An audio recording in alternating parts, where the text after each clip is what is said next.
dur. Imaginez-vous, 9 mois de grossesse au baptême Nakatanda.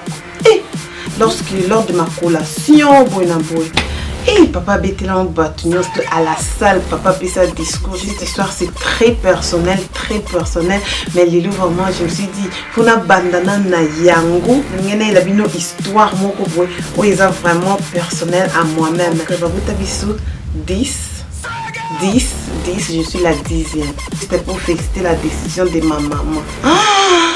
Le jour là j'ai pleuré, mon la fête maintenant au lit. Je suis la 10e. Et Bélé. Dès que la histoire, comment est-ce que ça la pose à maman? Maman ya sika, kubota, bobo. J'ai jamais touché à sa main, mais pour les gens bandi ba histoire. En tout cas, on va en parler. Voilà, ça c'était mon histoire privée, histoire de ma vie, histoire. Kopona entre la vie et la mort, pour la canazal. Et puis histoire où c'était très personnel, très privé, que personne d'autre dans la famille n'a soit pas en haute. Et oui, voilà, bienvenue de retour à Première Dame Look. En d'autres termes, maman comme star à papa, Nga et Adrienne, si c'est ta première fois au monde à ma vidéo, Nanga, bienvenue de retour à la chaîne où il y a Première Dame Look. Puis Lilo na elimino story, to bandasco séance, bien série, il y a pas histoire, non bandobé la histoire parce que en faisant des histoires, on considéré que à partir à wanande to meka koye banana bino un peu trop bon meka peu koye banga même na ba abonné nanga ya sik. En tout cas, je vous souhaite déjà bienvenue parce que en chaîne ezoko là parce que du jour au lendemain Première Dame Look maman comme star ya papa à tout le babon parce que ici moi signons tout fois à la star à mobile na iwane zaka idéologie ya pas nyonso bazaka vraiment connecté na Première Dame Look les lots en tout cas na elibino story time histoire na bete la mino histoire ya mutu musuto na elibino histoire te qui a mutu un tel l'histoire de cette soirée ou bien les lots toza hein samedi mon je me sens vraiment bien dans ma peau na katiandaku n'engena il a bino histoire moko boy o isa vraiment personnel à moi-même donc bah histoire et bandozala tout ça ce que séance ça va histoire raté à ta histoire mon côté parce qu'à partir ya ma solo ndena omonaki vous allez aussi essayer à comprendre nga bino mo moni na titre ya lelo hein histoire à lelo vraiment isa mutumsute isa histoire ya Première Dame Look. Alors je suis sûre que vous apprêtez hein tala kaka ngana linga omele belé naza jana quelque chose ya omela awa naza pe janelo nanga oya malili oya moto parce que today tozobeta histoire mais na lingala. Voilà, na bao ba ebité hein ngai Adrienne, je suis la cadette, nous la cadette sa famille nanga na mwana suka ya maman Anna papa Jean donc babuta biso 10, je suis la 10e. Je suis la 10e. Et Bélé. Voilà Emilia Gualdino oyebi adana zaka mwana suka na bao ba yebi mais même na babonné na ce que je suis sûre que vous comprendre que je suis la cadette et mais la cadette de 10 de 1T de 2T je suis la 10e Adrienne Zaka 10e. Voilà, c'est un bon habité sur Zaka na nini mais nzamba de start d'Adrienne na mokili voilà nga ko na mokili zay facilité ko na mokili ils facilité cette histoire c'est très personnel mais lelo vraiment je me suis dit faut na bandana na yango pourtant bah histoire me développée parce que c'est ça vraiment existence na côté Adrienne na uta yangoana mais yo muto yaka o dislike ba vidéo muto yaka ko dislike ko ça ba vidéo boy la première minute avant tant ba vidéo na sna ebio o isa histoire personnelle en tout cas hater bato bozo a back off so moniki Première Dame eza yote bima avant tout banda. So moni que vous en avez opinion parce que ça c'est une histoire privée. Je vais justement au bête là on a bateau yo bazayanga les miens ba balinga Adrienne. So ebi que linga Adrienne te ko yoka histoire oyote. So yoki histoire o mitalio. Ça veut dire que au longue na kamba inyo comme mbamo na kananga. Na biso ko yoki histoire oyo. Et que ozaka moyini Adrienne mitalio.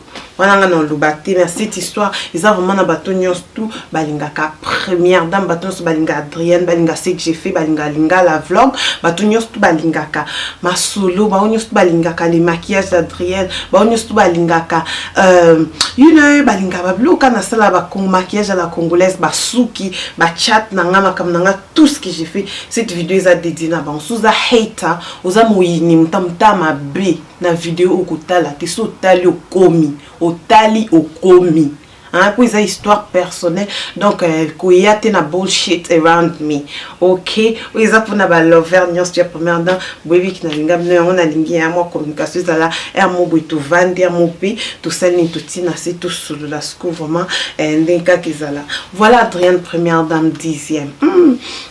Est-ce qu'on a 10e mois quand on a utilisé facilité déjà lorsque maman soit beauté bana ça veut faire beauté bana 8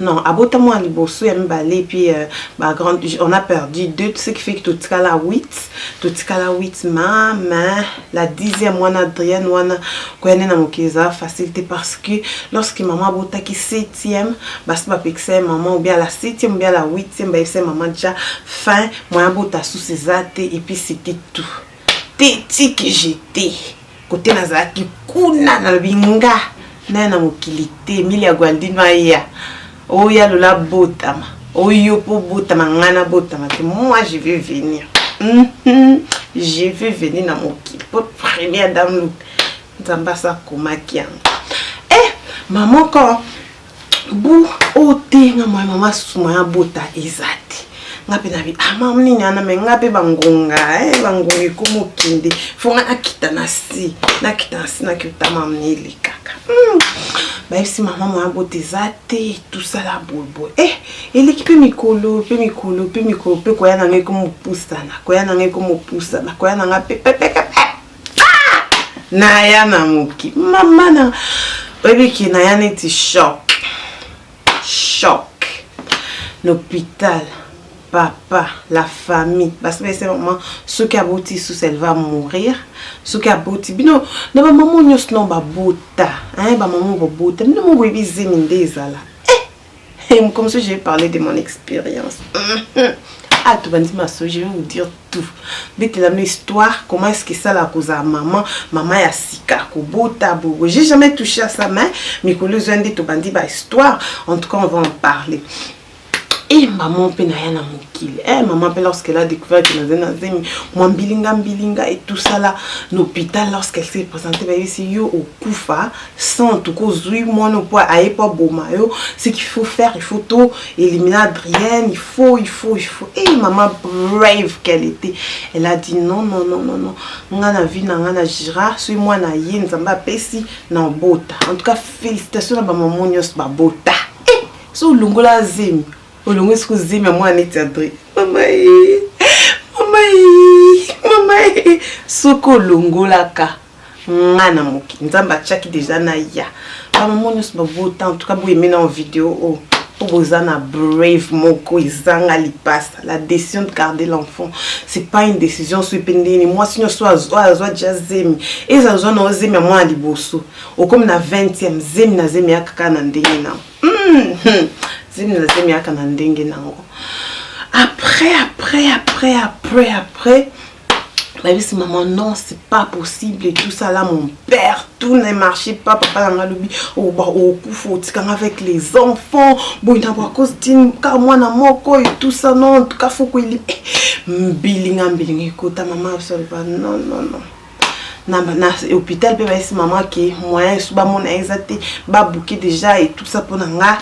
Pas élimination ngape écouter na zaki na otala car on a bingai na bino liso likola liso ngana ya kaka pas pe wana maman comment depuis le 3e mois maman kotanda ko amona na souté parce que même à la famille ça faisait trop bien mon basso et ba kongo liso vraiment donc à kotanda kutanda bon appena non wapi funa za kana chana sika na kateli bumena of tamboriser Siko, il est qui mikolo. Maman parle bien. Ah, na Sony, nandepika samba, bakuma kuluba, elle avait déjà bana misusu, bubile mboyebi kaka. Ngana okota ba détail même no mboyebi. Ata suiza ki yope n'importe quoi na pona ngolingol ba. Eh maman na kyozo suzi. Yo so luba yo kut. Mama ngomune. Siko, voilà pe maman tellement que ça faisait honte même à l'église, maman elle se cachait, elle se faisait ceci pour kangana mona. Et tout ça pourtant au fur et à mesure. Imaginez-vous 9 mois de grossesse au baptême na Katandako. Eh bien mon bébé quand vous mutazaka même pas après grossesse moi un des mots comme ça. Mais wana na Sony na nyoso na ma quoi na moki c'était vraiment appelle le binga kaka. Funa zale ke lolo. Funa za maman maleka bane belé. Pour et on s'en a fait que ma maman était brave avec papa, avec tout le monde, ça n'allait pas parce qu'elle devait mourir selon le docteur. On a un hôpital, ma botte ma clinique universitaire, on a kin docteur, on a un bossa ni combien na été soit ça parce ça bouquet ma mios tout pour nga la logo et simbati hein tati belo bundana nanga kana ya nzambe nzamba zwanga penza boué a placer nga siko yo yo lungu nge bandandini story time na lingalo sentir. Voilà justement et puis un 26 juillet boy ce qui fait que nabota maman nabota maté ce qui faisait qu'il fallait nabota en avril na ça la 9 mois plus 3 et puis ça combien bino bato botanga 9 mois les cas Adrien na yakate 10 mois 11 mois 12 mois 12 mois na pomo kitsamotema na komo le ba bon na kikali banda na botama pas le 26 juillet 1900 quelque auto en internet ça boina na lo baba ba go pirate mukanda na voilà na mukile ah hey na melanon mai ko yawa na melanon mai na mokile butu na acheté une bénédiction pour ma maman. Hey talanga lilonde naza maman anakoma kaka yaya mwana nga première dame mwana nga autombola nanga voye auto ça fait du bien. Félicitations à mon nions tout vraiment au bazana bana bazope ba décision bota bana ko garder.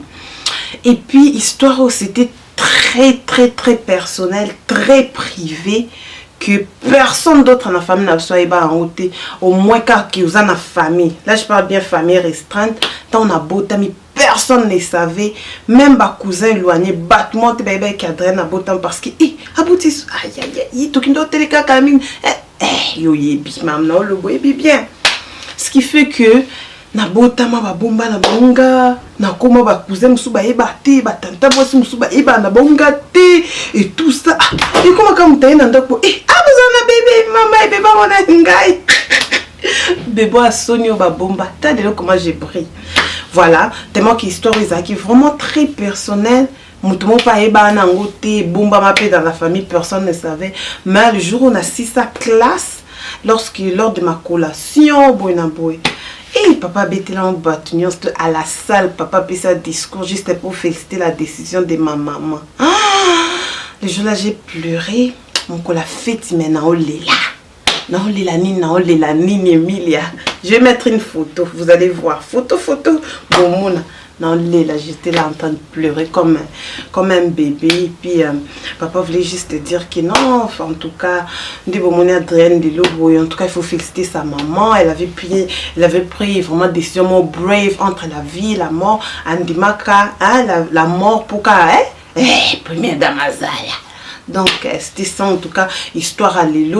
Ils étaient juste pour nous encourager basi oignons tout basa ba décision les a passé na mon thème même ba critiquer ou même ba ça la boy vraiment au cas que ça moi na mon boy au lieu botaye au que longola taka ne so longola moi no izane tinga. Quelle perte. Et là je vous dis même pas perte. Mais maman le bas qui faut nazala. Elle voulait en plus une cadette fille. Parce que tant qu'au là, elle a une personne qui va la tenir en main. À comme qui est maman, à zone maman. Voyez, je veux juste encourager Bassi. Ou peut-être à l'âge de 17, 18, 19, au sein d'erreur aux 8 ans. Au lungo lungo là. Non, non, non, non, non. Si moi il faut accepter de responsabilité. Qui boyo longa moi est première dame. Qui bas.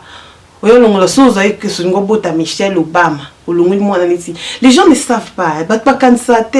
Au mona ka lui ah na lungo la ka. Ah non. Mutu suis nzamba zui. Qui est à déposer wana. Il faut botique azale Emilia Gualdino félicitations. Maman Keano. Emilia félicitations. Maman Nius Babot en tout cas vos félicitations sont là. Là, je voulais juste encourager. Na betano histoire na ce que tu bandi story time na lingala. Yo so raton mitalio. Ko rata story time na lingala ti avec première dame Luc, maman David. Et parce que moi aussi j'ai vécu hein, voilà. Maman David, donc on va nous mettre une story. Peut-être si vous avez besoin d'histoire, mon beau mais ou ils acquis juste pour ouvrir au fond la caca, ma selon ba histoire, n'engue et kobana. Voilà quoi na m'kesti ça 12 mois na liboum. Et à 9 ou bien 8 mois de Jokobi, j'en ai marre, mais moi là 12 mois. Mais voilà, justement fallait na bota ma pour na bénédiction na bino ici à première dame Luc. Voilà ce que j'ai fait au travers, ce que j'ai fait des petits conseils, il y a aussi bat se retrouve à ka bat bazan et single. Voilà donc histoire à première dame Luc Yangwana hein kaka il faut tout bandana on est le mot très personnel to bana malembe yo pe melano mwilo quoi melano mwilo qui tsama mutema na une ngoni la vekolela namte. Voilà, ça c'était mon histoire privée, histoire de ma vie, histoire. Voilà, juste brave. Ma maman, elle était très brave entre la vie et la mort pour Nakanazal. Donc, c'était ça déjà, première histoire. On a vu sur Anakatia Lingala blog.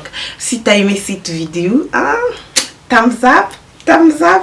Team Lingala, voilà YouTube et ça ma peine à Lingala, pourquoi pas péter biso ma congolais tout briller peu sur YouTube. Voilà, je suis sûre que vidéo il plaire yo, il plaire maman nyos to ya bota, vidéo il plaire batu nyos tout au pe bazo ko aspirer na koko ma maman, vidéo il plaire pas mal de gens en tout cas, ce que c'est pe na ko ça na tika commentaire na on a jusqu'à lorsque tout tana à la prochaine première dame Luc. Maman Komi, dis avec moi ensemble, tout le monde ensemble, les nganayo, na basoko ebi phrase, bien yo, so moi le bon te comment on a commentaire. Première dame Luc, maman a commis star à papa, na Katiandaku. Merci bien.